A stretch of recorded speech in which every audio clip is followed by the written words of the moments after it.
पूरी दुनिया में दहशत फैलाने वाले वायरस ने दोबारा सर उठा लिया। कोरोना वायरस के नए वेरिएंट्स की निगरानी के लिए एयरपोर्ट्स और मुल्क के एंट्री पॉइंट्स पर सर्वेलियंस बढ़ा दी गई। इस्लामाबाद में नेशनल डिजास्टर मैनेजमेंट अथॉरिटी के इजलास में नए वेरिएंट्स से निपटने की तैयारियों का जायजा लिया गया।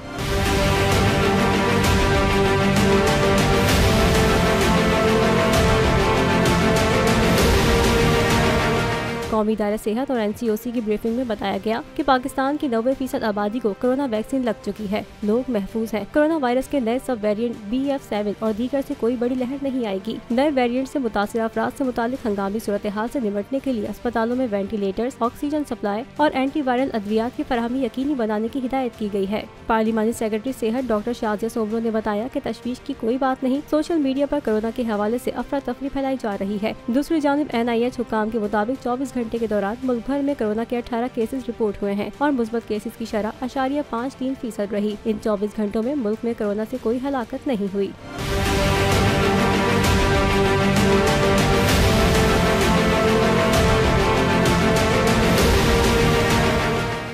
मैं इमरान खान हूँ, आप बोल्ड न्यूज देख रहे हैं। सबसे बड़ा चैनल बोल, सबसे बड़े एंकर इमरान रियाज खान के प्रोग्राम इमरान खान बोल के साथ ने रेटिंग के तमाम रिकॉर्ड तोड़ दिए।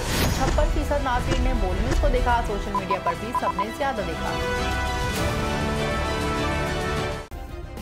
सब्सक्राइब करें और बेल दबाएं ताकि कोई खबर रह न जाए।